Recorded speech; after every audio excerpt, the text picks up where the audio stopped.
Listo, entonces, bueno, vamos a empezar con esta parte de fluidos en movimiento. Y lo primero que me gustaría definir para empezar a hablar de fluidos en movimiento es lo que es un campo de velocidades.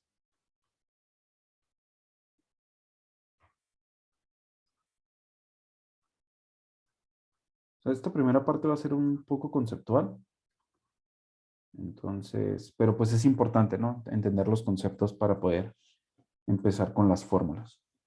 Supongamos, por ejemplo, que tenemos aquí un río y luego pues aquí está, no sé, la superficie, pueden haber unas piedritas y el río se está moviendo. Supongamos que se mueve para la derecha. Pero obviamente no lo hace siempre con las mismas velocidades. Por ejemplo, a esta posición podemos decir que hay cierta velocidad, pero a lo mejor para esta otra posición hay otra velocidad. A lo mejor para esta otra posición hay una velocidad un poquito más pequeña. A lo mejor para esta posición hay una velocidad un poquito más grande. A lo mejor aquí en lugar de ir a la derecha va un poquito inclinado hacia arriba. A lo mejor aquí va un poquito inclinado hacia abajo. Igual aquí a lo mejor va un poquito inclinado hacia abajo. Aquí va hacia la derecha. Entonces, si se fijan a cada puntito del río, de donde hay agua, yo le estoy asociando una velocidad. Es decir, la velocidad del líquido en un punto va a ser, pues va a depender de ese puntito en cuestión, ¿no? Va a depender de la posición. Si yo me paro aquí, la velocidad puede ser distinta que si yo me paro acá, o que si yo me paro aquí o aquí. O sea, depende de donde yo quiera saber la velocidad. O sea, depende de la posición, va a depender la velocidad. Eso es lo que trato de decir. Pero también puede depender del tiempo. También puede ser que conforme pasa el tiempo, por ejemplo, esta velocidad crece. Uy, a lo mejor esta velocidad crece y esta velocidad puede disminuir. Entonces, no solo depende de la posición, sino también depende del tiempo. ¿Sí? Y esto se le llama campo de velocidades. Normalmente en física y bueno, también en matemáticas, le llamamos campo a una función que depende de la posición. Aquí también depende del tiempo, ¿no? Pero pues da igual, ¿no? Si depende de la posición y del tiempo, pues le llamamos campo. Y pues es campo de velocidades, porque a cada puntito del espacio donde hay agua, le estamos asociando una velocidad. Entonces, esa es la primera definición, campo de velocidades. Obviamente, pueden ver que aquí, pues únicamente el campo de velocidades se define en las posiciones y en los momentos donde hay agua. Si no hay agua, por ejemplo, aquí en la piedra, pues obviamente no puedo asociar un campo de velocidades, ¿no? Porque no hay un fluido que se esté moviendo. Eso es relativamente sencillo de entender, ¿no? O sea, nomás le puedo asociar al campo de velocidades del agua donde hay agua. No le puedo asociar a la piedra, ¿no? Bueno, entonces, ya, eso es la definición de un campo de velocidades. Ahora, lo siguiente que vamos a definir es... Ay, caray, ¿por qué sube esto? Ahí está. Lo siguiente que vamos a definir es aquí, perdón, ya. Es una línea de corriente.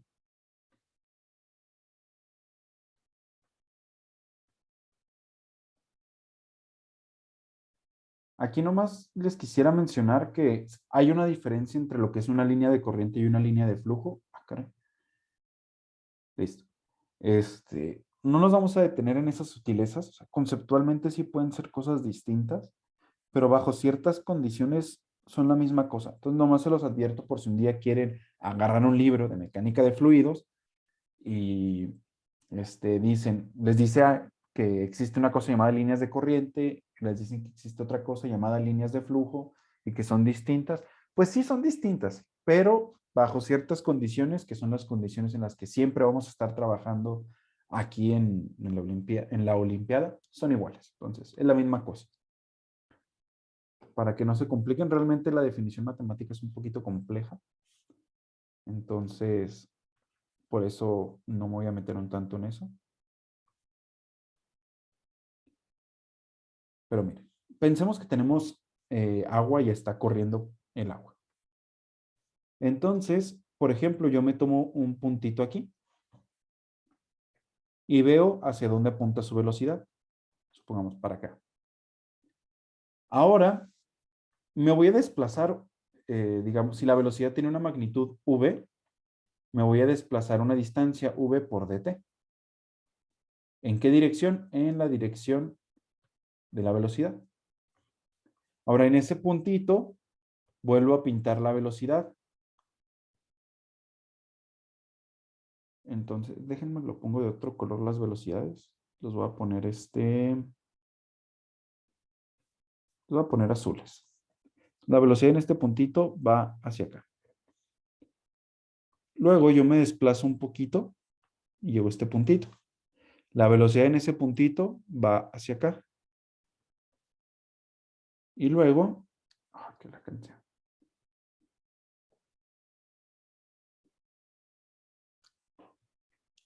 Luego yo me desplazo una pequeña distancia en esa dirección y aquí está el puntito.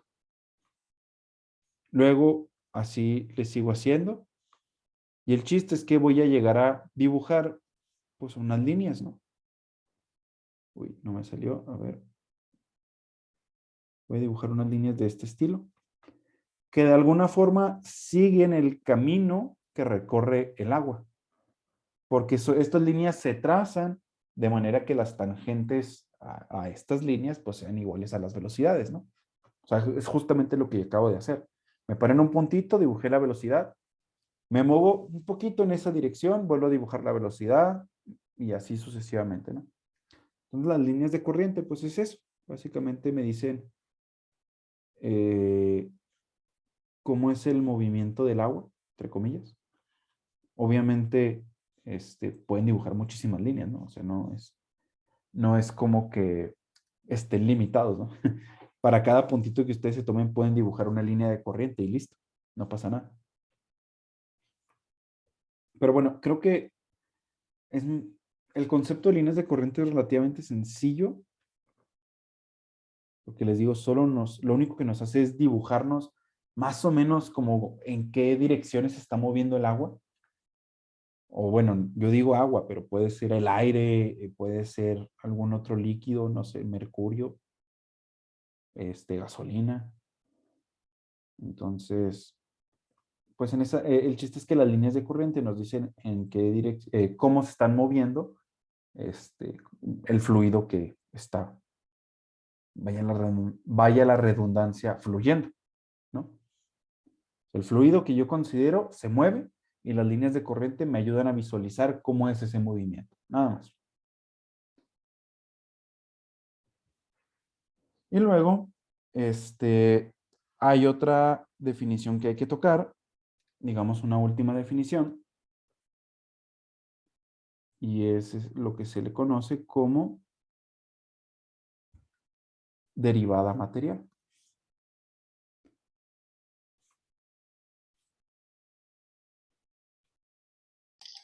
Una duda rápida con respecto a la definición de líneas de corriente. A ver, Entonces, ¿se podría entender como la trayectoria que sigue como un punto en el agua o algo así? O, algo así. ok, ok. Porque es que estrictamente hablando vamos a considerar que el agua es un continuo, es decir, no está compuesto de partículas. O sea, sabemos que hay moléculas, ¿no? Pero si te fijas, nunca consideramos que las moléculas, pues sí, o sea, nunca tratamos molécula por molécula, ni nunca tratamos que el agua o cualquier fluido que estemos manejando está compuesto por moléculas, ¿no? Siempre tratamos como si fuera algo continuo. Entonces, pero sí, digamos que en cierta forma me dice, entre comillas, la trayectoria entre comillas, ¿eh? No es exactamente la trayectoria, pero más o menos la trayectoria de las moléculas. Pero te digo, si hay una sutileza y es esa. Es que aquí no estamos considerando que el agua está compuesta por moléculas que son dos hidrógenos y un oxígeno, ¿no? No estamos considerando eso. Estamos considerando que el agua Es una cosa continua, que tú lo puedes dividir infinitamente y no pasa nada. Ok, muchas gracias. No hay nada. Bueno, entonces, es relativamente sencillo este concepto, es nomás aprender a derivar. Supongamos que tenemos una función como la que planteamos aquí arriba, que depende de la posición y también depende del tiempo. Escribamos su diferencial. Si no sabían que esto es un diferencial de una función, pues ahora ya lo saben. El diferencial de esta función sería la derivada parcial de la función f con respecto de x por dx más la derivada parcial de la función con respecto a y por diferencial de y más la derivada parcial de la función con respecto a z por diferencial de z más la derivada parcial de la función con respecto del tiempo por el diferencial de tiempo. ¿Sí? Ya saben, la otra vez ya comentamos que son las derivadas parciales. Entonces ya saben qué son esas cositas, ¿no? Ahora, supongamos que divido todo entre el diferencial de tiempo. Entonces, básicamente yo quiero saber el cambio de la función respecto del tiempo. A ver, espérenme tantito.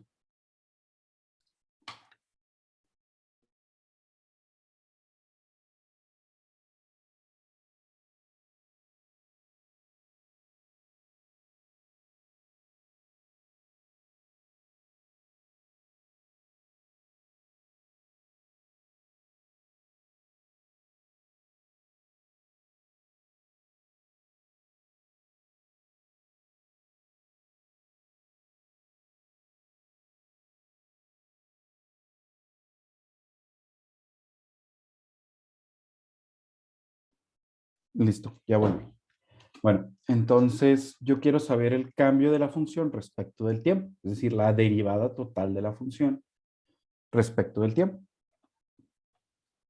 Bueno, en ese caso, les digo, solo tengo que dividir entre el diferencial de tiempo y lo que me va a quedar es la derivada parcial de la función con respecto de la posición, bueno, con respecto a x por diferencial de x entre diferencial de t, más la derivada parcial de la función con respecto a y por la derivada de y con respecto de t, más la derivada parcial, uy, me estoy yendo bien chueco, ¿no? Veo que tengo la cuadrícula. La derivada parcial de la función con respecto a z por la derivada de z con respecto a t, más, aquí debería aparecer la derivada parcial de la función con respecto del tiempo y la derivada de t con respecto a t, pero pues eso es 1, ¿no?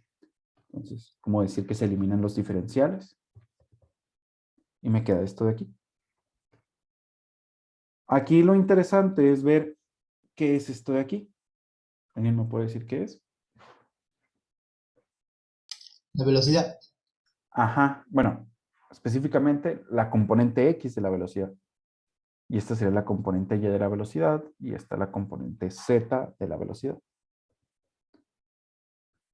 Entonces, esto sería la componente x de la velocidad. Lo voy a poner de aquel lado, por la parcial de f con respecto a x, más la componente y de la velocidad por la parcial de la función con respecto a y, más la componente z de la velocidad por la parcial de la función con respecto a z, más la derivada parcial de la función con respecto al tiempo.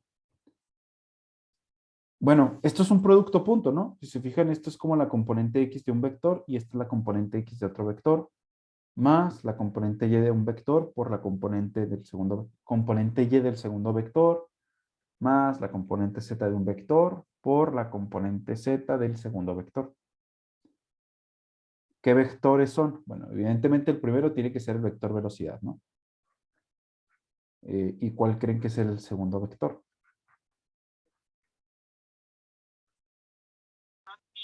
Pues definiendo que f es una función de volumen, ya sería un área y ya podríamos poner que es un flujo, ¿no? Bueno, creo que queremos llegar a eso. No, no queremos llegar a eso.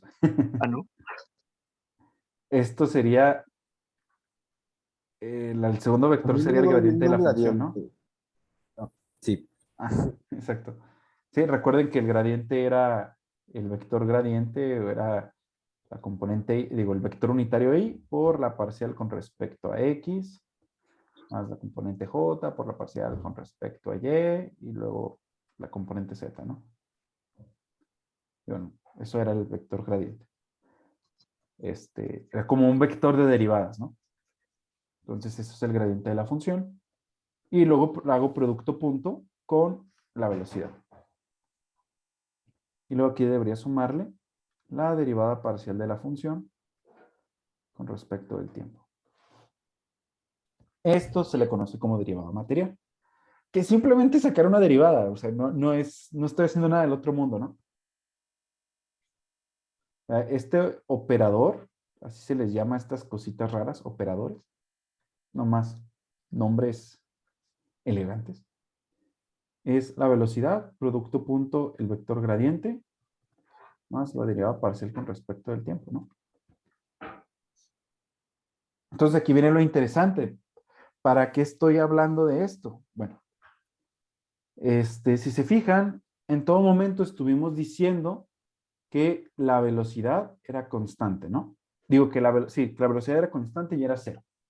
O sea, que el fluido estaba en reposo. En todo momento dijimos eso. Pero ¿qué sucede si ahora yo quiero que el líquido se mueva? Ah, pues tengo que usar la segunda ley de Newton.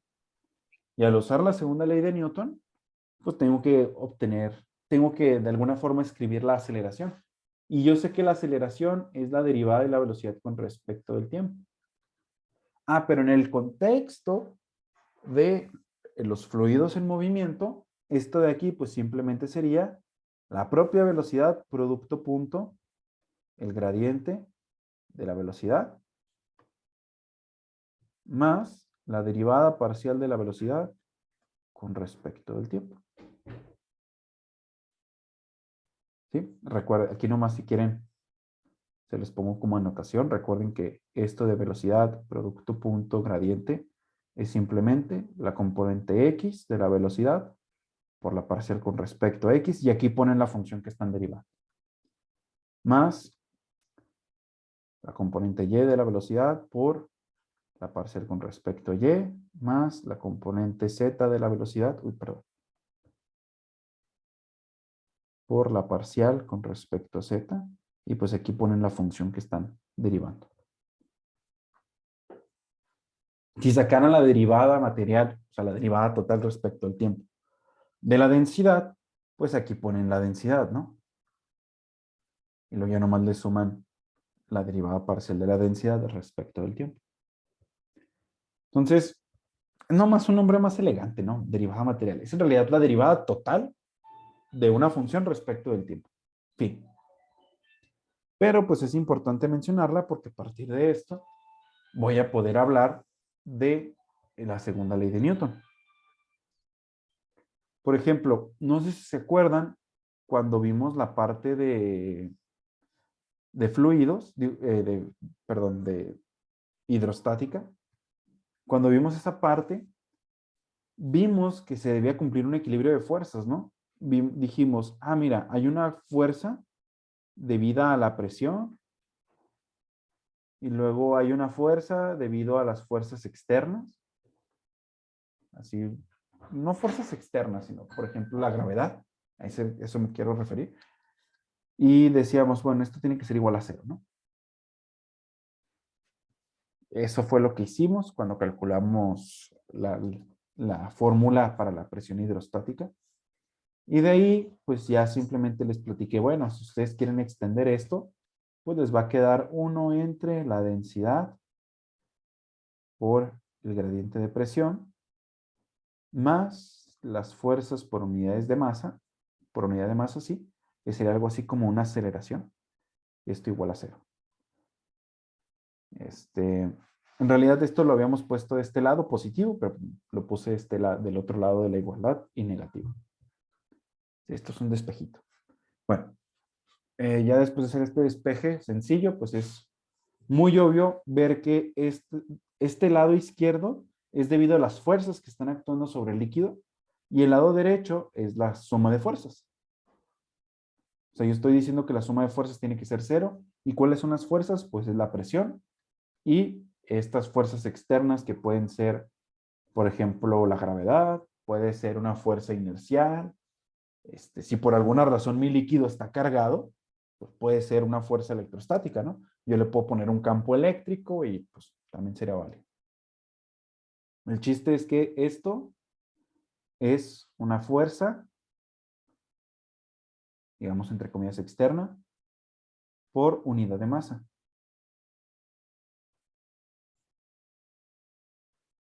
Que también habíamos hablado que estrictamente hablando no era una aceleración, pero que tiene unidades de aceleración.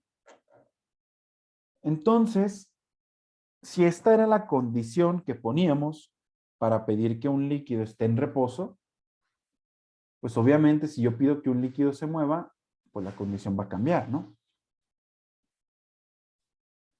Y si esto tiene unidades de fuerza por unidad de masa, ¿a qué creen que deba ser igual? En lugar de ser igual a 0, ¿a qué cosa debería ser igual? Esto es fuerza entre masa. Lo que tengo del lado izquierdo es fuerza entre masa. Entonces, si yo quiero, en lugar de analizar el caso en el que el líquido está en reposo, quiero analizar el caso en el que el líquido se mueve, en lugar de igualar a 0, ¿a qué tengo que igualar? ¿A una aceleración? Exactamente.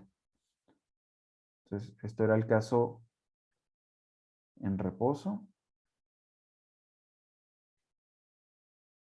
Pues el caso que nosotros vamos a estar estudiando es que esto lo voy a igualar a la aceleración.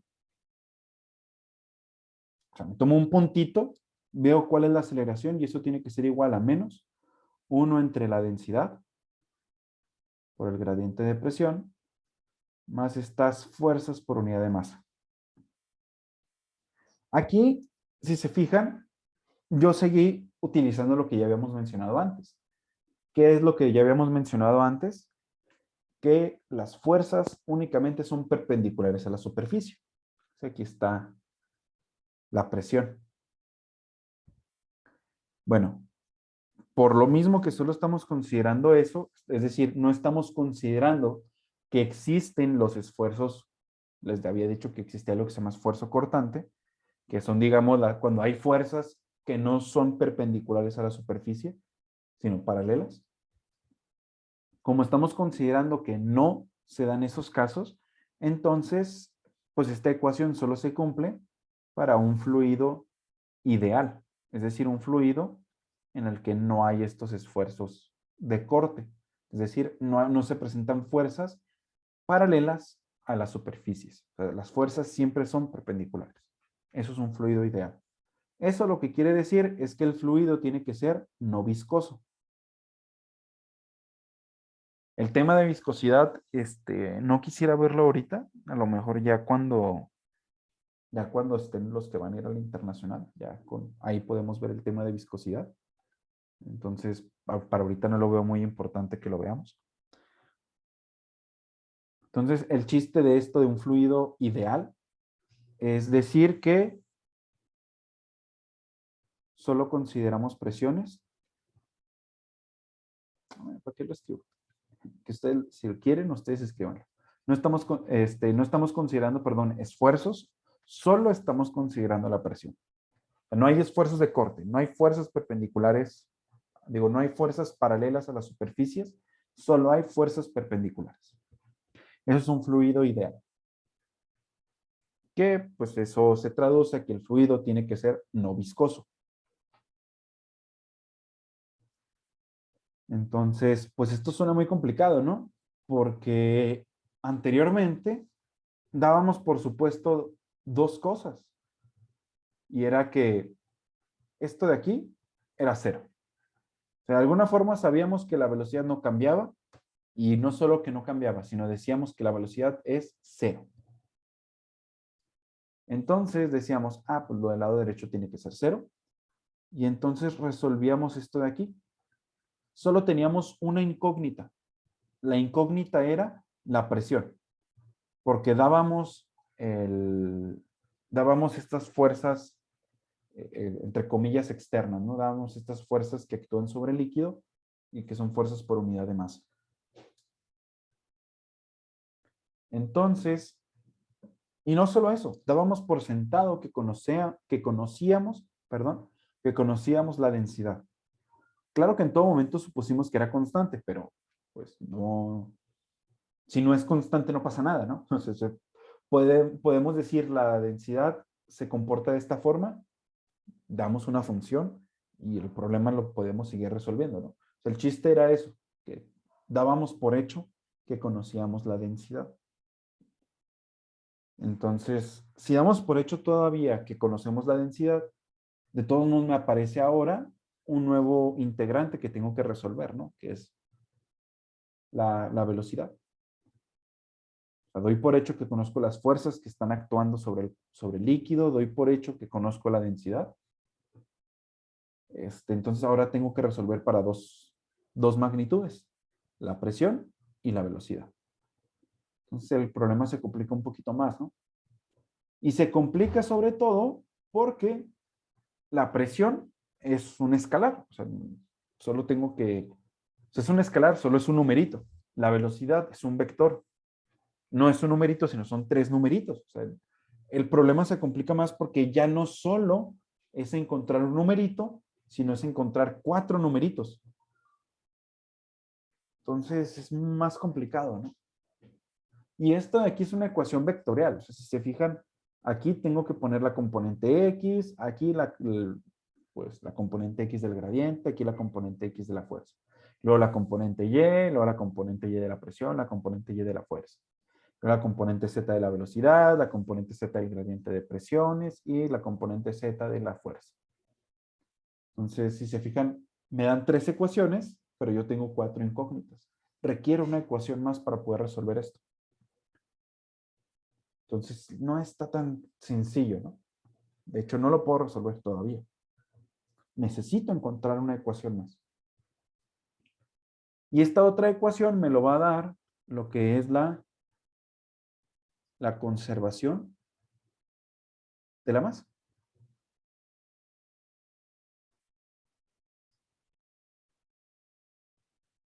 Entonces, ahorita por el momento voy a dejar de lado esta segunda ley de Newton, entre comillas, para líquidos, y me voy a concentrar en la conservación de la masa.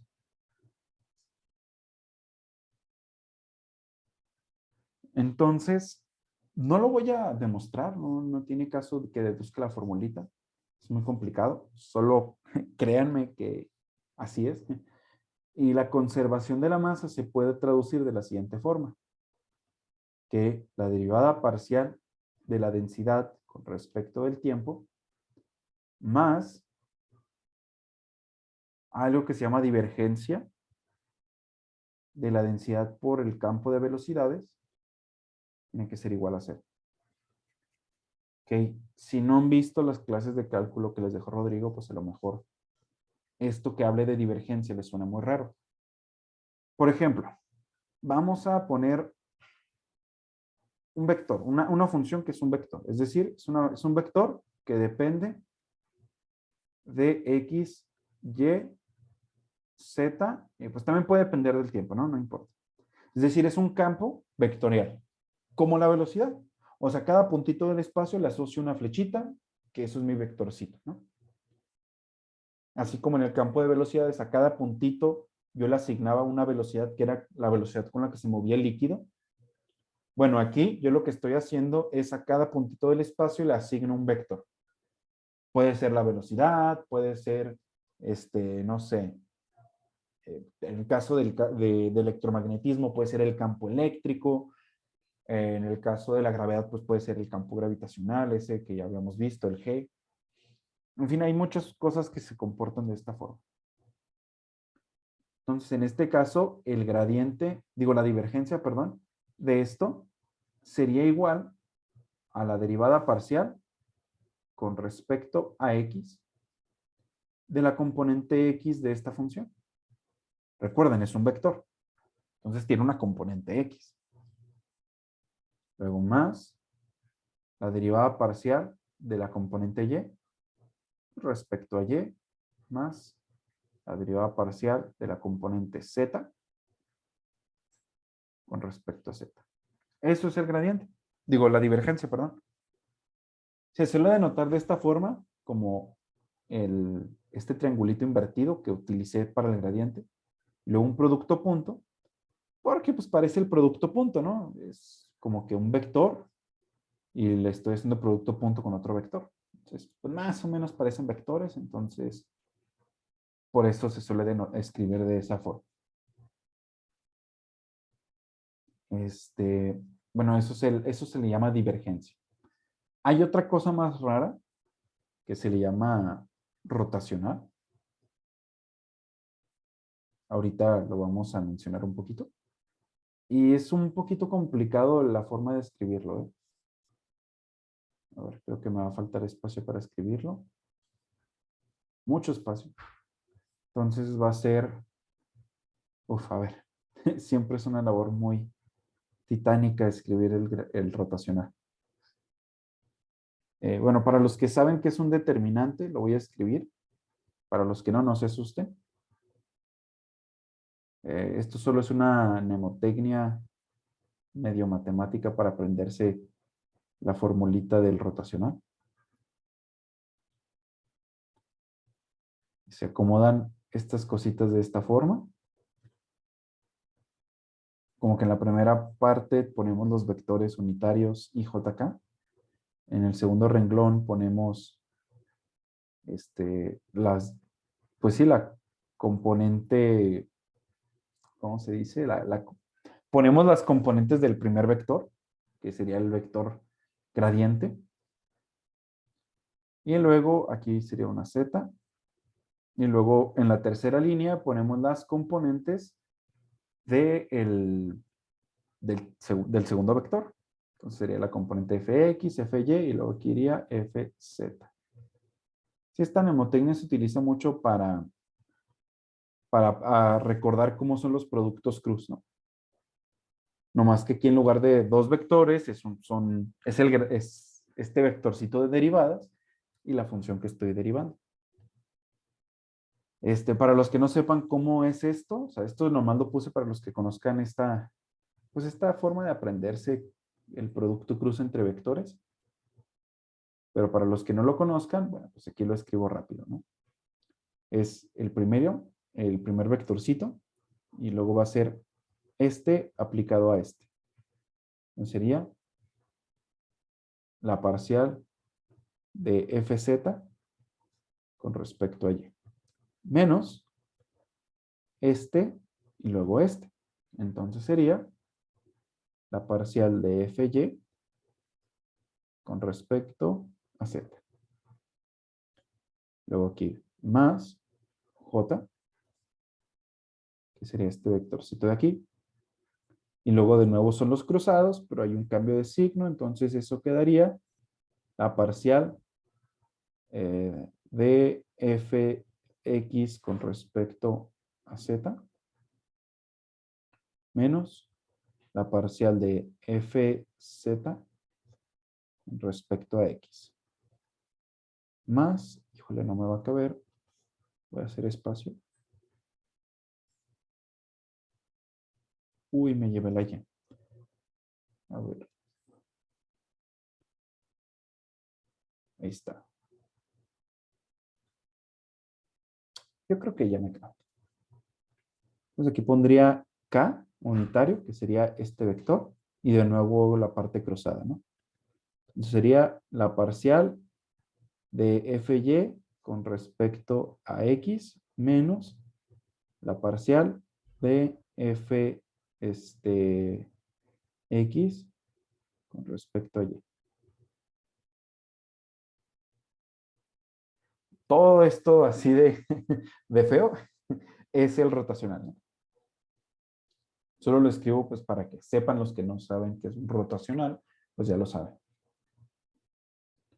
Bueno, entonces el chiste es que la conservación de la masa, ahora sí regresando, se escribe de esta forma, como la parcial con respecto al tiempo de la densidad, más la divergencia ¿De qué? Bueno, de este, entre comillas, de este campo nuevo que es la densidad por la velocidad.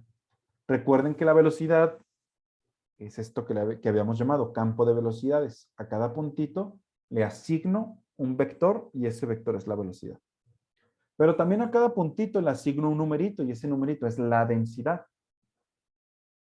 Entonces, pues este de aquí es un nuevo campo, ¿no? La densidad por la velocidad es un nuevo campo.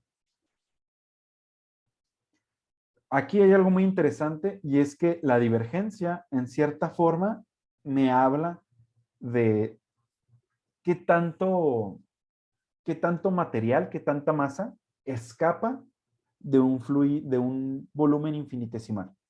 Por ejemplo, cuando digo infinitesimal me refiero, por ejemplo, a un cubito que tiene lados de X, de Y y de Z. Es decir, un cubito muy chiquito. Entonces, la divergencia me habla, entre comillas, de qué tanta masa, bueno, en este caso la divergencia de esta, ¿no? O sea, la divergencia de la densidad por la velocidad. Me habla de qué tanta masa está escapando de este cubito diferencial. Entonces, si escapa mucha masa, es decir, si la divergencia es positiva, pues no le queda de otra más que la derivada de la densidad respecto del tiempo, la parcial, perdón, de la densidad respecto del tiempo, sea negativa. O sea, si esto es positivo, esto tiene que ser negativo para que se conserve la igualdad, ¿no? ¿Y eso qué quiere decir? Bueno, que en este cubito, pues la densidad va a ir disminuyendo conforme transcurre el tiempo. Pues claro, ¿no? O sea, si escapa masa, obviamente la densidad tiene que caer, ¿no? Ahora, si entra masa, pues lo único que quiere decir es que esta divergencia tiene que ser negativa. Y eso implica que la parcial de la densidad respecto del tiempo sea positiva. Y eso quiere decir que está aumentando la densidad conforme transcurre el tiempo. Entonces, les repito, la divergencia me habla de cómo escapa la masa de este objeto, de este cubito diferencial. Entonces, si es negativa, pues no escapa, entra. Bueno, ya he entendido qué es esto de la conservación de la masa. Esto se puede reescribir de otra forma, esto de la conservación de la masa, que es equivalente. Se puede representar como, digamos que, si se fijan, aquí tengo la densidad. ¿La densidad qué es? Pues masa por unidad de volumen. Entonces yo puedo integrar sobre un volumen donde yo sé que hay líquido, obviamente, y entonces obtener la masa total.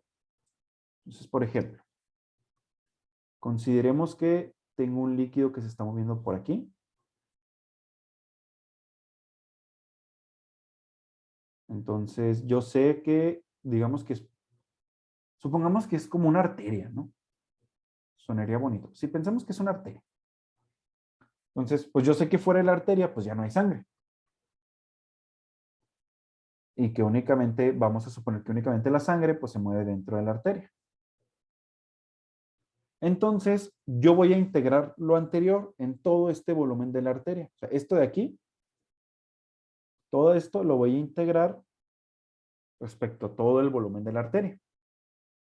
¿Para qué? Bueno, para que el primer término, en lugar de que me quede la densidad, es decir, la masa por unidad de volumen, me quede la masa total que hay ahí adentro por unidad, entre el diferencial de tiempo, ¿no? O sea, la derivada de la masa por respecto al tiempo, perdón.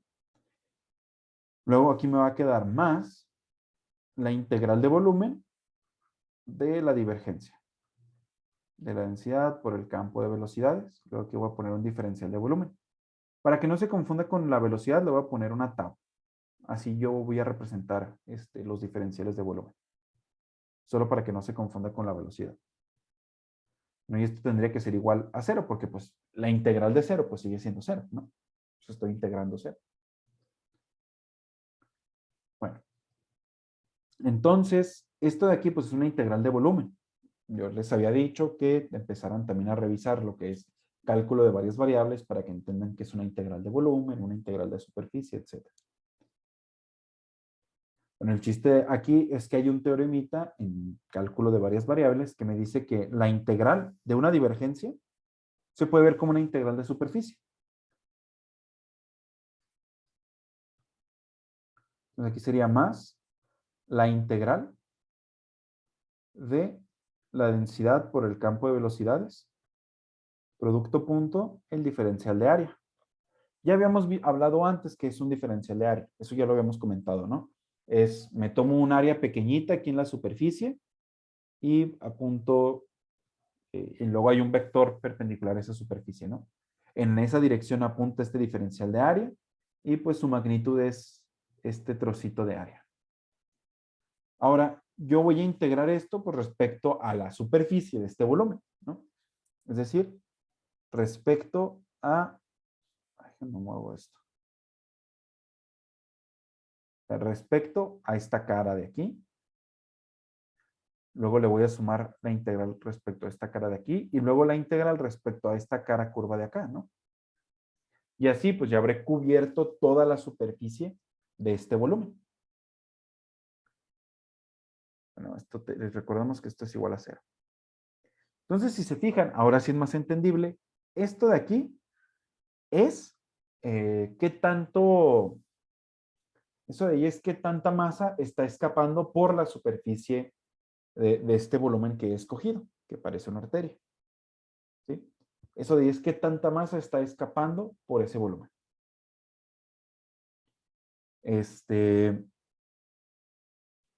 Y luego, pues aquí simplemente tengo cuánta masa, la variación de la masa en ese volumen.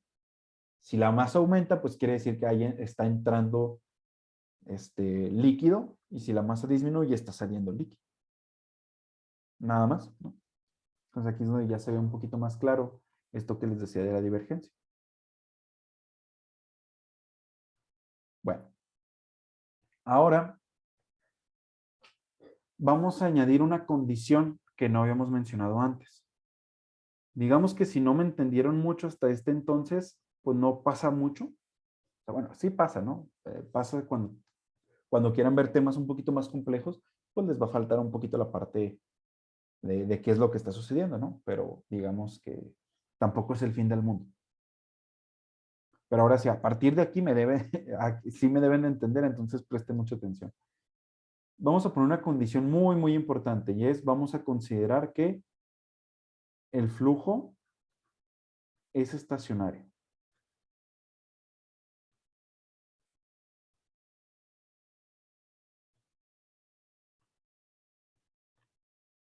¿Qué quiere decir que el flujo es estacionario? Bueno, quiere decir que las magnitudes como la velocidad o como la densidad no dependen del tiempo.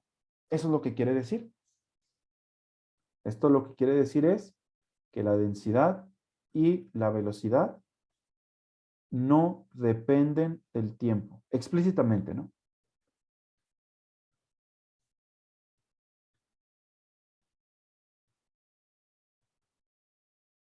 Obviamente, si la densidad no depende del tiempo, pues la derivada siempre de la masa respecto del tiempo, pues siempre va a ser 0. ¿Por qué? Bueno, porque la derivada parcial de la densidad respecto del tiempo, pues va a ser 0. ¿Por qué? Porque la densidad no depende del tiempo. Si no depende, pues su derivada parcial tiene que ser 0. Si la derivada parcial es 0, pues obviamente cuando yo integre respecto al volumen, pues esto va a seguir teniendo que ser 0. Y esto, bueno, déjenme lo escribo esas condiciones. Estas dos condiciones que acabo de decir, lo que significan son que la parcial con respecto al tiempo de la densidad es 0 y que la derivada parcial de la velocidad con respecto del tiempo también es 0. Eso es lo que quiere decir. Bueno, para este caso, como ya les dije, pues lo que va a implicar esto. Que esto de aquí es igual a 0. Entonces simplemente, si eso es 0, pues este esta ecuación de aquí lo que me va a quedar es lo siguiente. Densidad por velocidad, producto punto diferencial de área, tiene que ser igual a 0, y estoy integrando sobre toda la superficie. Supongamos este caso de esta arteria, vena, como quieran decirle, o tubería, puede ser cualquier cosa, hasta una manguera, ¿no? No importa. Supongamos este caso. Vamos a suponer que el líquido únicamente entra por aquí y sale por acá. Pues así sucede, por ejemplo, en una manguera, ¿no? Si ustedes prenden una manguera, si no lo han hecho, háganlo. Vayan al patio, vayan a su cocina, vayan a no sé dónde tengan una manguera ustedes. Abran el agua y van a ver que el agua entra por una parte, sale por otra, y pues obviamente el agua no sale por la superficie, ¿no? No sale por aquí. Entonces, si no sale el agua por acá, pues quiere decir que la velocidad únicamente va en esta dirección, ¿no? Pues si la velocidad fuera en esta dirección, pues quiere decir que sí va a traspasar el agua, ¿no? Digo, sí va a traspasar la superficie. Lo que quiero decir es que como el agua no traspasa la superficie, pues la velocidad es perpendicular a este vector de área. Si es perpendicular, pues su producto punto va a ser 0. Es decir, este producto punto sería 0.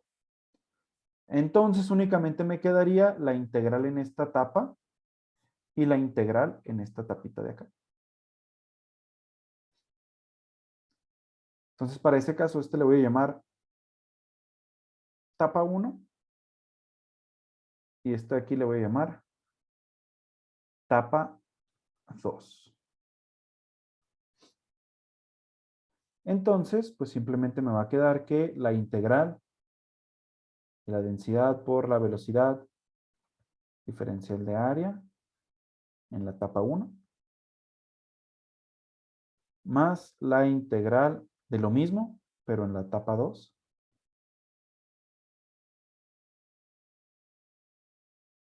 tiene que ser igual a 0.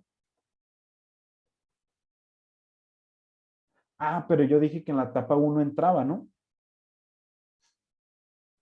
Y si el vector área es perpendicular a la superficie y hacia afuera, o sea, si yo siempre digo, el vector área va a ser hacia afuera del volumen. Por ejemplo, si yo digo, el vector área siempre va a ser hacia afuera, pues el vector área apunta en esta dirección. Aquí apunta como lo dibujé. En esta tapa de arriba, apunta hacia acá.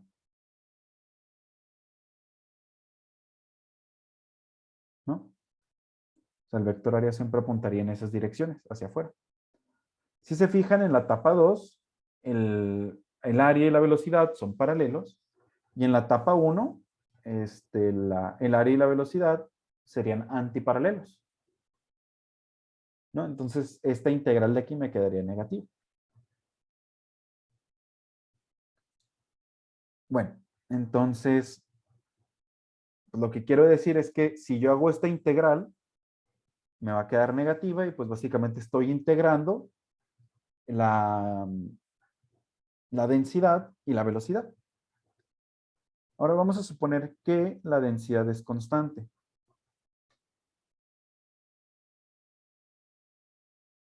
Vamos a suponer que la densidad es una constante. Entonces, aquí me va a quedar la integral de la etapa 1. Simplemente me quedaría menos la densidad por la magnitud de la velocidad por el área 1. La magnitud promedio, ¿no? Porque la velocidad puede cambiar. Entonces, déjenme lo denoto de esta forma. Velocidad promedio por el área. Área 1. Y velocidad promedio 1. Y consideré que en la tapa la densidad era constante. Entonces, vamos a ponerlo así. Luego de este lado me va a quedar la densidad por la velocidad promedio en la tapa 2 por el área 2. Y esto igual a 0. ¿Qué fue lo que hice? Bueno, si la densidad es constante, pues simplemente sale de la integral. Me quedaría la densidad por la integral de la velocidad, producto punto el diferencial de área.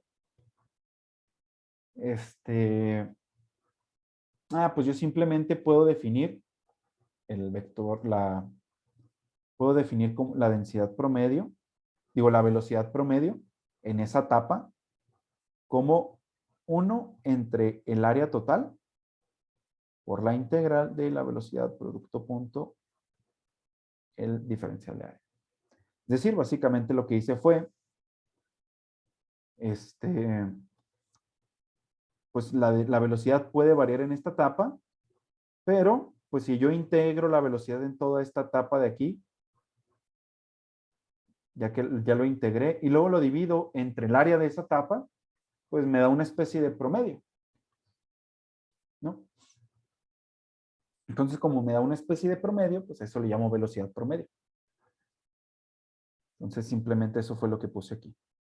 Ahora, si la velocidad también fuera constante, pues obviamente, si la velocidad es constante, es igual al promedio, ¿no?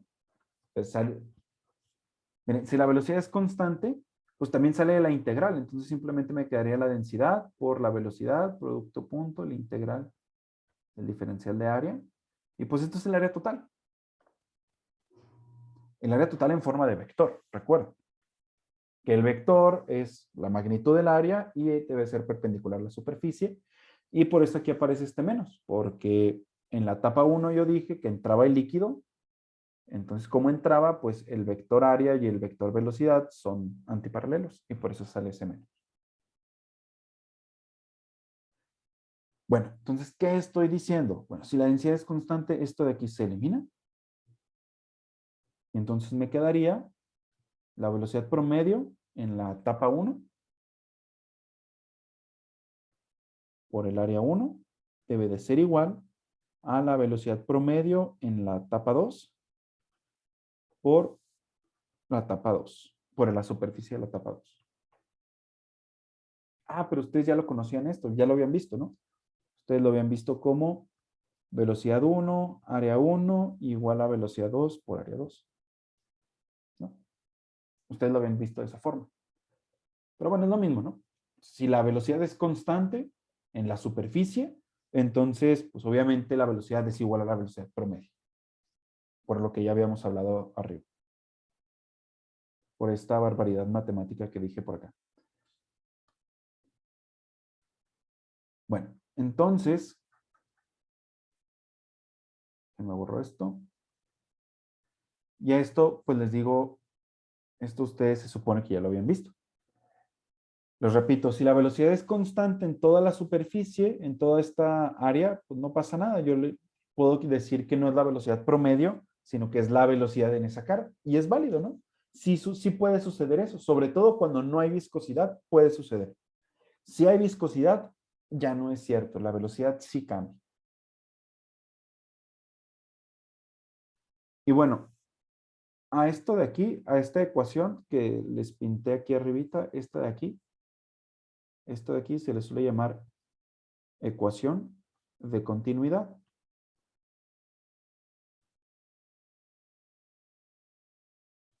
Y por lo mismo, a esta ecuacioncita que encontramos aquí abajito, también ustedes la pueden encontrar de la misma forma, como ecuación de continuidad.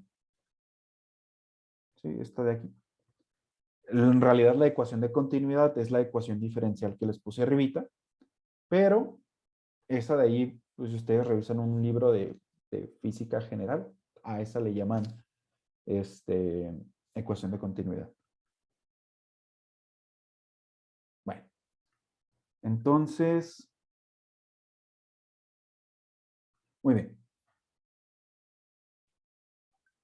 Ahora, ya que encontramos esto que me dice un poquito más sobre las velocidades, ahora vamos a recordar de nuevo lo que ya habíamos escrito aquí arribita. Esto de aquí, lo de la ecuación de la segunda ley de Newton para un fluido ideal y no viscoso. ¿Sí? Es decir, teníamos que la derivada de la velocidad respecto del tiempo tenía que ser igual a menos 1 entre la densidad por el gradiente de presiones más estas fuerzas por unidad de masa. Vamos a hacerlas, bueno, vamos a recordar las suposiciones que habíamos hecho. Habíamos dicho que el flujo era estacionario.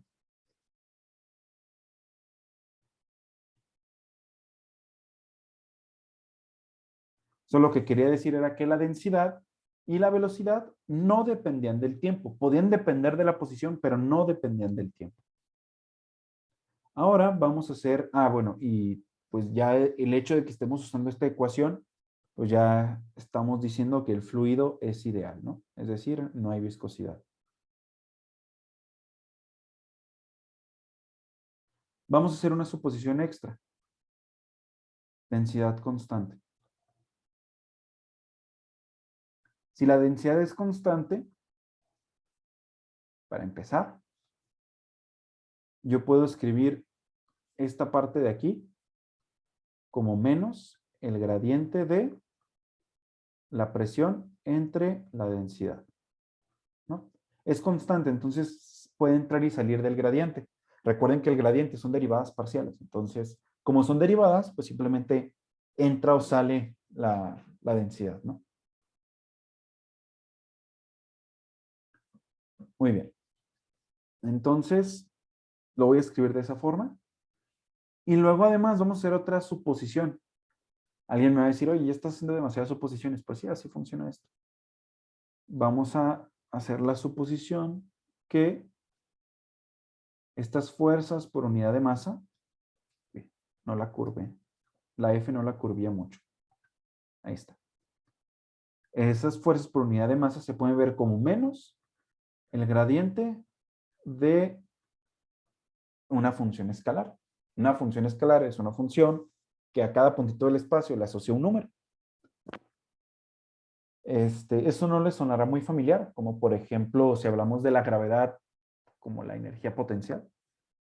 La fuerza gravitacional en mecánica se puede ver como menos el gradiente de la energía potencial gravitacional. O en el caso de electromagnetismo, la fuerza electrostática se puede ver como menos el gradiente de la energía potencial electrostática. ¿Sí? Entonces, básicamente lo que estoy diciendo es que esta phi de aquí que les dibujé, esta phi mayúscula, ¿ven? Esta phi mayúscula de aquí, es la energía potencial por unidad de masa. Eso es lo que estoy diciendo. Esa es la energía potencial por unidad de masa.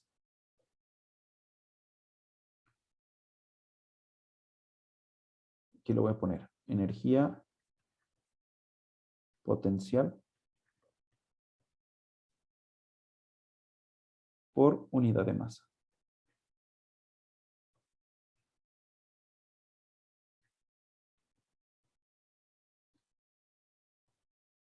Entonces, pues lo puedo escribir de esta forma. Menos el gradiente de la energía potencial por unidad de masa. Por ejemplo, si estuviéramos hablando de la gravedad, pues ustedes saben que la energía potencial es mgz. Entonces aquí sería menos el gradiente de g, que es la aceleración debida a la gravedad, el 9.81 por z. ¿No? Y de esta forma, pues ya me va a quedar menos g k unitario, ¿no? Eso es algo, espero yo que sea entendible, no sea muy difícil. Bueno, el chiste es que esa phi mayúscula es la densidad, digo, la energía potencial por unidad de masa. Y esto ya parece tomar un poquito más de color, ¿no? Esto le puedo poner menos el gradiente de ¿qué? De la presión entre la densidad más la energía potencial por unidad de masa. Ok, entonces les digo, ya parece tomar un poquito más de color. Solo tengo que saber qué onda con el lado derecho, ¿no? Con la derivada material de la velocidad. Bueno, para el caso de la derivada material por unidad de la velocidad, aquí pues, no lo voy a demostrar. Bueno, antes de eso, sí, antes de eso. La derivada material de la velocidad tiene que ser la parcial. Según lo que ya escribimos, tiene que ser la parcial de la velocidad respecto del tiempo, más la propia velocidad, producto punto el gradiente, y luego que vamos a poner la velocidad, el campo de velocidades. Pero, bueno, también debería yo poner aquí un paréntesis, porque primero debo hacer el producto punto. Pero yo consideré que el flujo era estacionario. Si el flujo es estacionario, esto de aquí tiene que ser cero. ¿Por qué? Porque la velocidad no depende del tiempo. Eso sucede, eso sí sucede en la realidad. O sea, sí lo puedo reproducir experimentalmente. O sea, no son alucinaciones de uno. Si uno, por ejemplo, vayan, abran la llave por donde se lavan las manos y después de unos 2, 3, 4 segundos van a ver que el flujo parece ya no cambiar con el tiempo. Eso es un flujo estacionario. Bueno, entonces estamos diciendo que la derivada material va a ser esto de aquí. Va a ser la velocidad, producto punto, este operador, que estrictamente hablando su nombre es operador Nabla.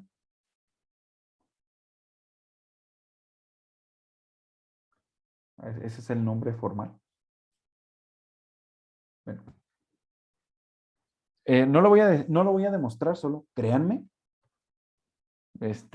Si no, pues ustedes búsquenlo. Pueden, o incluso tratar de hacer la talachita. Esto es el gradiente, ahora sí el gradiente de un medio de la magnitud de la velocidad al cuadrado menos la velocidad, producto cruz, el rotacional de la velocidad. Pero esto de aquí yo le voy a llamar omega. Ahorita les explico por qué le llamé así. Bueno, entonces si yo sustituyo estas dos cosas arriba, me va a quedar el gradiente de un medio de la magnitud de la velocidad al cuadrado menos la velocidad, producto cruz omega, y esto igual a menos el gradiente de la presión entre la densidad más la energía potencial por unidad de masa. Si yo reescribo esto, me va a quedar el gradiente de la presión entre la densidad más un medio de la magnitud de la velocidad más la densidad la energía potencial por unidad de masa. Y esto debe de ser igual a la velocidad producto cruz, el campo de omega. Como que esto ya parece tomar un poquito de color, ¿no? Como que ya saben hacia dónde quiero llegar. Y a lo mejor ya ubicaron incluso lo que tengo aquí del lado izquierdo entre paréntesis. Solo como que molesta un poquito lo que está de este lado. Lo que está del lado derecho. Pero bueno, eso simplemente es el rotacional de la velocidad. Le puse omega a propósito. Imaginen ustedes que, bueno, le puse omega porque, bueno, ¿cómo lo explico? Mire, le puse omega porque en cierta forma me habla a esta magnitud se le llama vorticidad.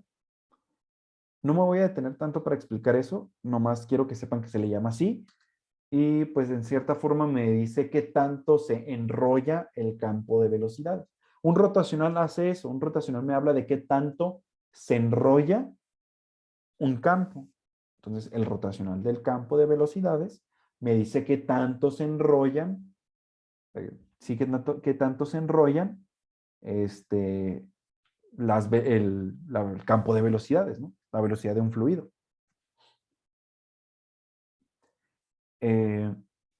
Solo es una imagen medio entretenida.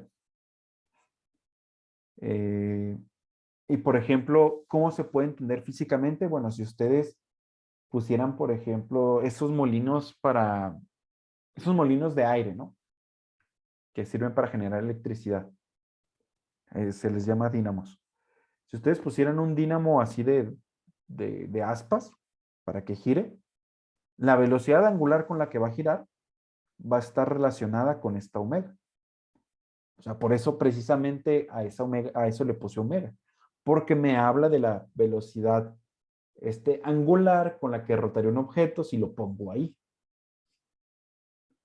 Entonces, bueno, eso es un poquito conceptual, ¿no? Pero estrictamente hablando no es eso. Si, por ejemplo, tuviéramos un plano aquí cartesiano, esto ya es una curiosidad, no es algo que tengan que saber. Tengo un plano cartesiano y digamos que hace como que remolinos. El fluido hace como que remolinos. Así, ¿no? El fluido hace como remolinos y supongamos que la magnitud de la velocidad es de la forma, una constante entre R, donde R es la distancia al origen. Bueno, eso tiene rotacional cero.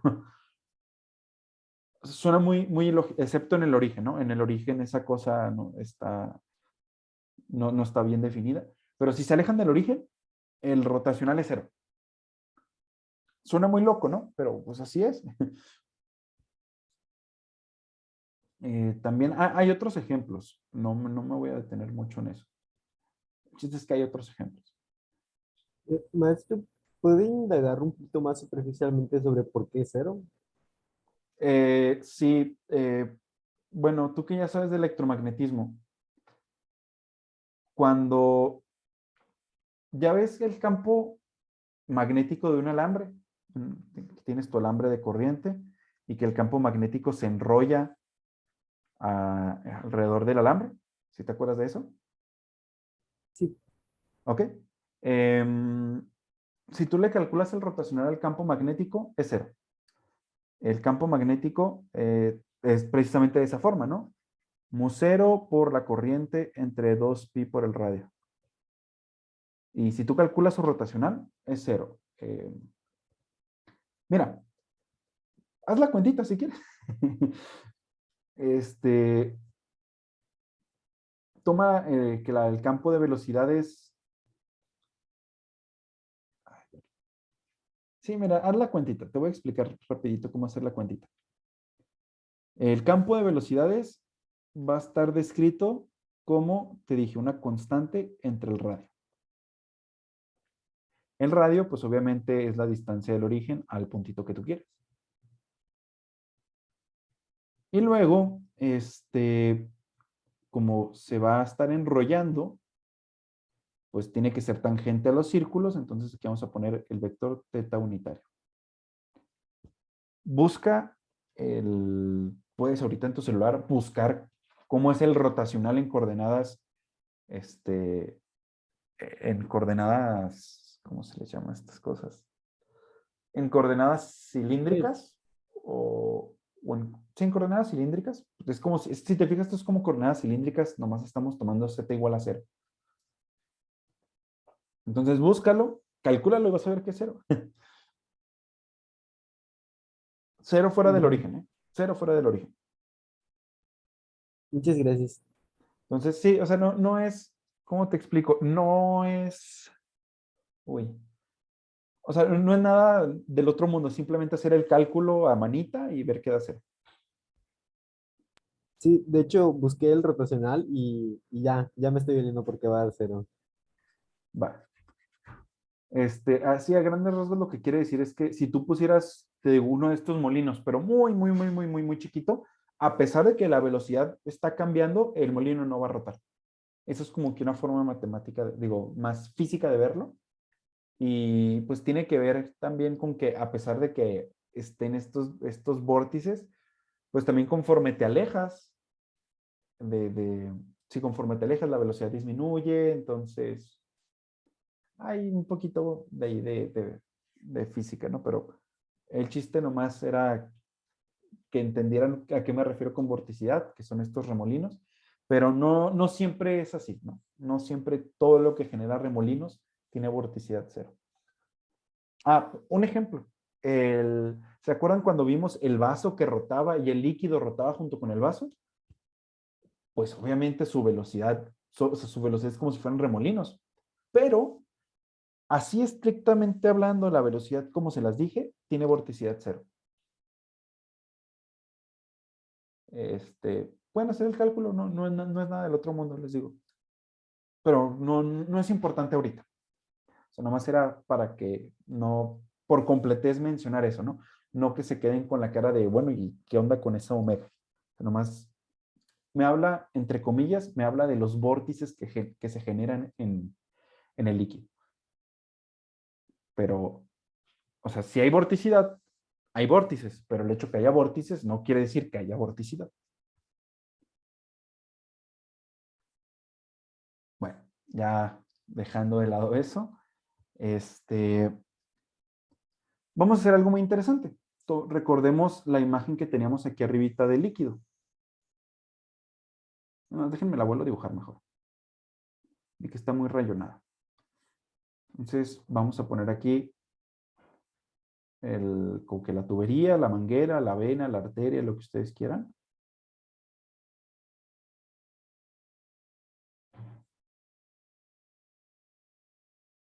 Ahí está. Y vamos a dibujar las líneas de corriente que habíamos mencionado desde el inicio.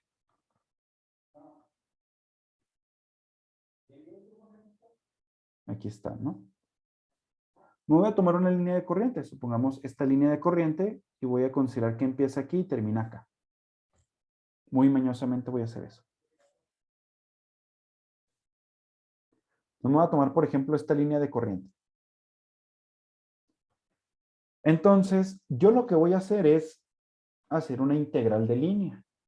¿Qué quiere decir una integral de línea? Bueno, igual, para los que no lo han visto, lean las notas de cálculo y de vectores.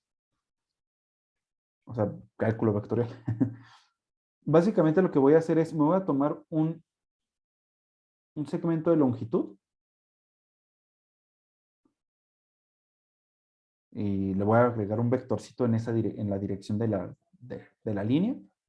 Ese lo voy a llamar diferencial de longitud en forma de vector. Entonces, voy a hacerle producto punto con un vector. Así. Y lo integro. Eso es una integral de línea. Me tomo un puntito, tomo este diferencial de longitud en forma de vector, hago el producto punto y luego sumo todos los distintos, ¿cómo se dice? Todos los distintos productos puntos que hice. O sea, integro. Básicamente es el trabajo, ¿no? Para los que ya vieron mecánica, el trabajo es la integral de línea de la fuerza, ¿no? Entonces, voy a hacer eso, voy a hacer una integral de línea. ¿De qué? De lo que está aquí arribita. Voy a hacer la integral de línea de el gradiente de la presión entre la densidad más un medio de la velocidad al cuadrado más la energía potencial por unidad de masa, producto punto diferencial de longitud. Y esto sería la integral de esto de aquí, producto punto diferencial de longitud.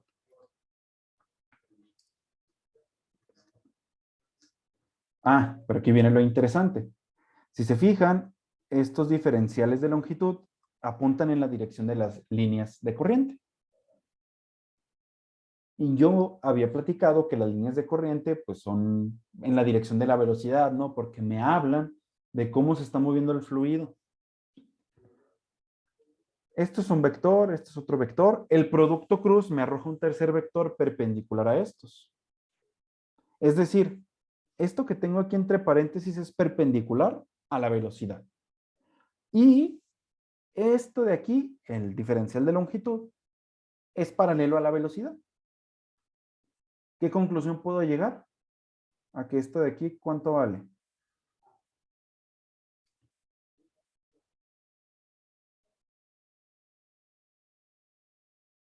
Cero. Exacto. Cero porque pues son perpendiculares, ¿no? Estoy haciendo el producto punto de dos cosas perpendiculares. BL va en la dirección de la velocidad producto cruz omega es un vector perpendicular a la velocidad por la definición de producto cruz. Entonces, al hacer el producto punto me debe dar 0. Y luego, o sea, yo ya sé que esto tiene que ser igual a 0. Ahora, hay algo más. Existe algo que es el teorema de la integral de línea. El teorema de la integral de línea me dice que la integral de línea del gradiente de una función escalar, no le voy a poner G, entre un punto A y un punto B,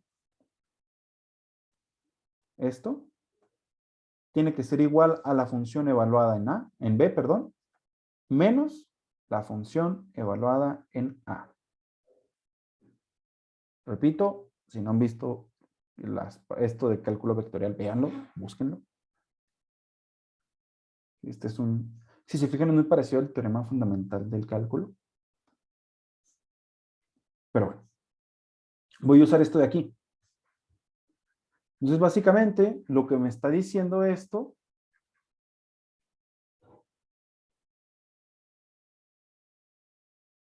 le voy a llamar a este puntito de acá, le voy a llamar A. Este puntito de acá le voy a llamar B. Lo que me está diciendo esto es que la presión en el punto A entre la densidad más 1/2 de la velocidad en el punto A al cuadrado más la energía potencial por unidad de masa en el punto A, luego menos la presión en el punto B entre la densidad menos 1/2 de la velocidad en el punto B al cuadrado más la densidad, la energía potencial por unidad de masa. Aquí era un menos, perdón. Esto tiene que ser igual a 0. Ah, pues qué bonito, ¿no? Eso es Bernoulli. O bueno, eso fue lo que a mí me dijeron que era Bernoulli.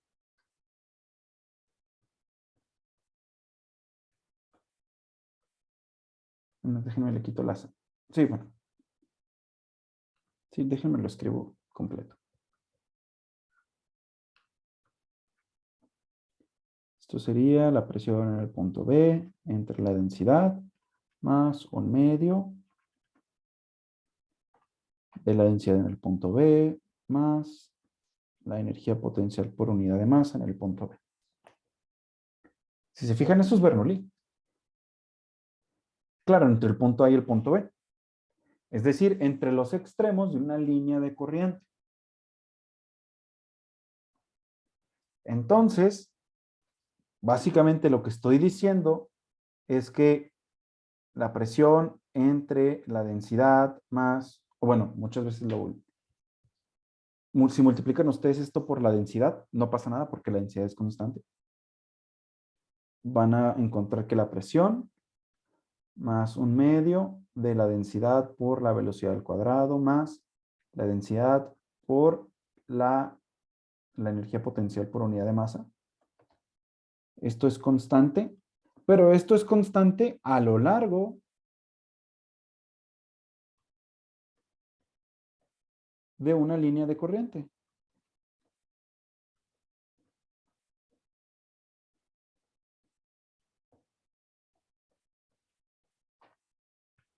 ¿Sí? O sea, yo, estrictamente hablando, la línea que me tomé es una línea de corriente. Entonces, esto solo es válido a lo largo de una línea de corriente. Pero, si el rotacional, la vorticidad de esto de aquí arribita fuera 0, entonces no solo sería válido para una línea de corriente, sino sería válido para todo el fluido. ¿Sí? Entonces, sin pedir más cosas, eso es válido para una línea de corriente. Si yo pido que el rotacional de la velocidad es 0, entonces es válido para todo el fluido.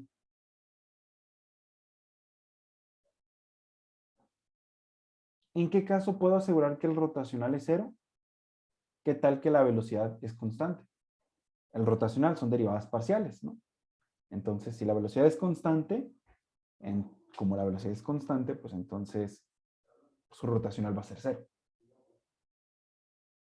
¿No? Pero bueno, el chiste de Bernoulli es eso. Y bueno, ya sí, fue mucho rollo, ¿no? Para llegar a lo que ustedes ya siempre conocen, ¿no? Lo hago nomás para que vean de dónde surge y, por ejemplo, cuando queramos meter viscosidad, pues ya sepamos más o menos naturalmente dónde la debería poner. Así que es en la fórmula de la segunda ley de Newton para fluidos. Para fluidos ideales, ¿no? Y nomás le agrego la viscosidad, después veremos cómo se agrega. Entonces, esa es una ecuación y la otra ecuación que habíamos encontrado es la siguiente, ¿no?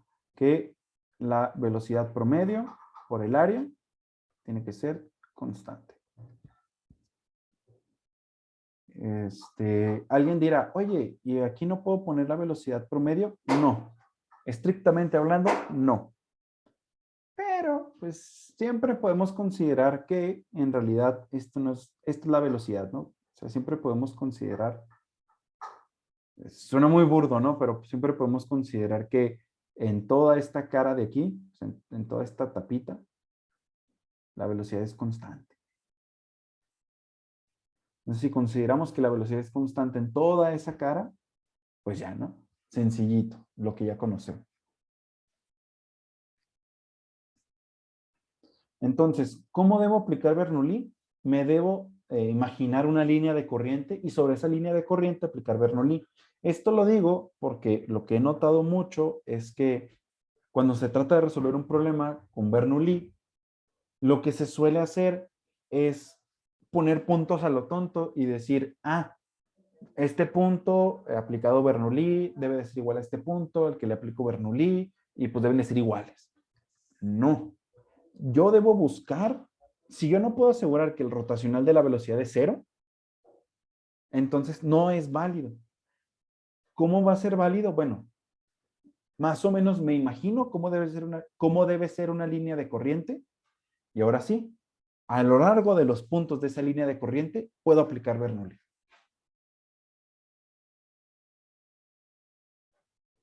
¿Sí? Bueno, vamos a poner rapidísimo un ejemplo de esto. Por ejemplo, tengamos aquí un recipiente cilíndrico. Y a este recipiente cilíndrico, por aquí le hacemos un agujero. Y empieza a salir el agua. ¿Sí? Va a salir el agua por aquí. Si no sé dibujar, a ver, déjenme intento de nuevo.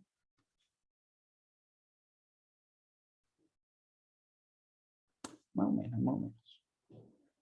Aquí está el líquido, ¿no? Y por ahí sale. Alguien dirá, oye, como que eso se ve muy complicado para aplicarle Bernoulli. Claro que puedo aplicarle a Bernoulli. ¿Por qué? Muy sencillo. Déjenme, lo voy a poner de negro. No, algo que se vea que contraste. A ver si contrasta el rojo. Ah, ya tiene el rojo. Ok. Me tomo, por ejemplo, me tomo un punto aquí. Obviamente las líneas tienen que hacer esto. Porque si no, ¿de dónde va a estar cayendo el fluido, no? O sea, el fluido va a bajar y obviamente tiene que entrar por ahí. También, claro, el fluido tiene que hacer esto, ¿no? De alguna forma. De alguna forma, todo el fluido debe pasar por ese agujerito. Entonces, más o menos yo me puedo imaginar que las líneas de corriente, que hay líneas de corriente de esta forma, que unen aquí la superficie del líquido con el agujerito. Y ya, listo, ¿no? Me puedo tomar este como punto A, aquí lo puedo tomar como punto B, y listo, puedo aplicar Bernoulli. ¿Sí?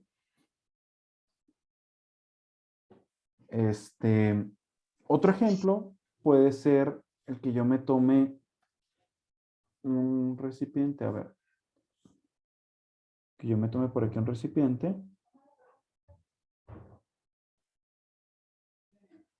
Aquí está. Y luego, aquí más abajo puedo poner otro recipiente.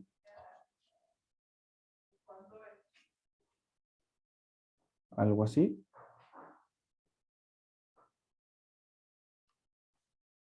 Y luego pongo una manguerita.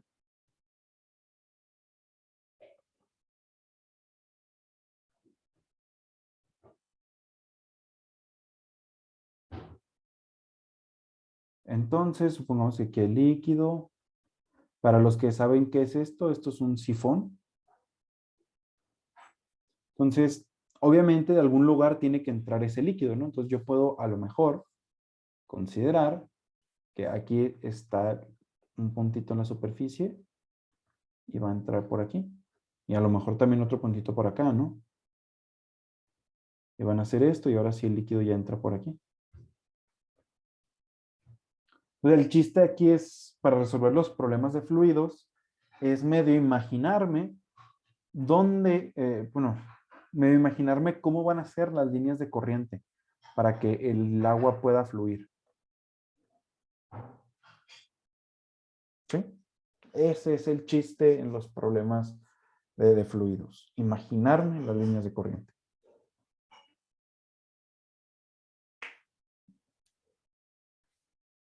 Ahora, otra cosa conceptual que es importante, que lo pueden ver aquí en la expresión de Bernoulli, incluso lo podemos ver más arriba, es que la presión se ve modificada por la velocidad. O sea, básicamente antes no teníamos la parte de la velocidad, antes solo teníamos que la presión se veía modificada por la fuerza externa, ¿no? Por esta fuerza por unidad de masa que habíamos dicho. Pero ahora se ve modificada por la velocidad y eso lo podemos ver también aquí arribita, en esta ecuacioncita.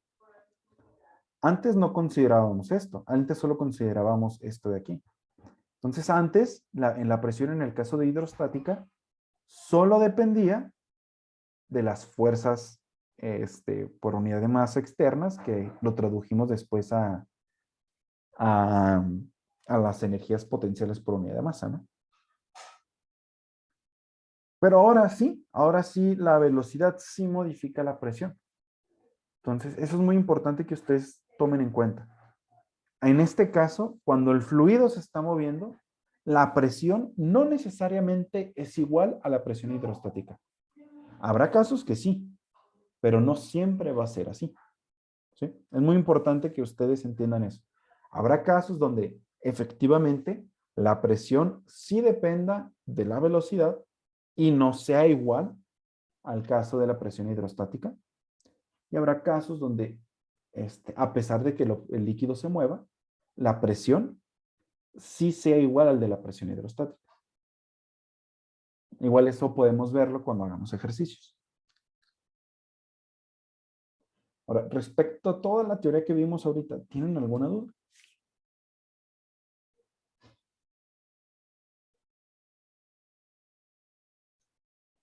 Digo, si tienen dudas no pasa nada, ¿no? Es obvio, a mi parecer es obvio que puede haber dudas porque pues fue mucha información, ¿no? Pero también pues puede ser que lo necesiten asimilar.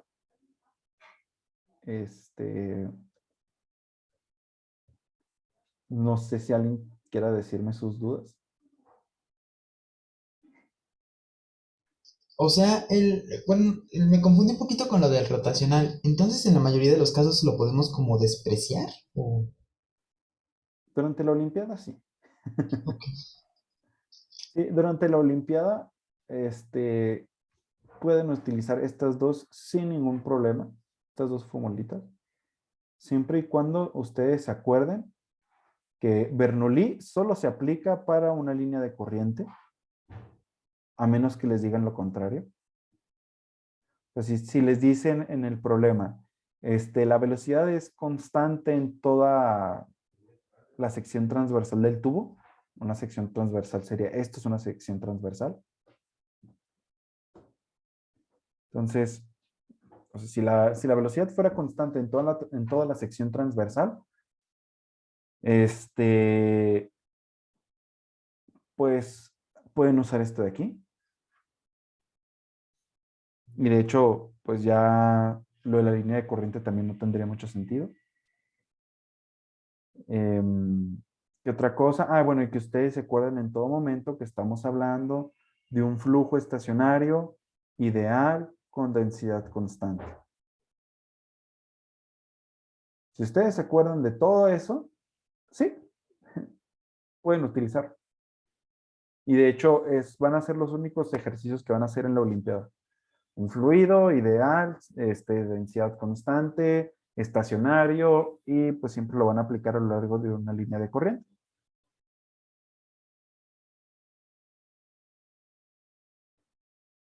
Entonces, si en ningún problema de la Olimpiada lo van a utilizar, en ningún problema de la Olimpiada de aquí hasta antes del internacional. Porque creo que sí hay un problema de Olimpiada de una internacional que sí hablaba de la vorticidad. Ah, sí, profe, era de uno pero de la AFU. Ah, de la AFO, ok. Bueno, igual le pudiera venir en una internacional sin problema. Si viene, pues ya saben, o si tratan de hacer aquella AFO, pues ya saben que es la vorticidad. Sí, pero nos explicaban allí, ¿no? Era de que nos decían que era equivalente a lo de la ley de Ampere, pero para agüita. O sea, nos Ajá, decían eso tal cual. sí, sí, exactamente. Sí, de hecho, o sea, todo lo que o sea, lo que no vean aquí con nosotros, seguramente en un internacional, si vienen en un internacional, les van a decir todo lo necesario.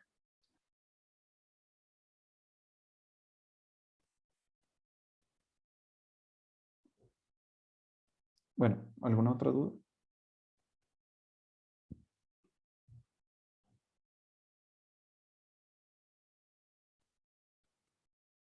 Bueno, ahora sí, ¿verdad? ¿Hay dudas?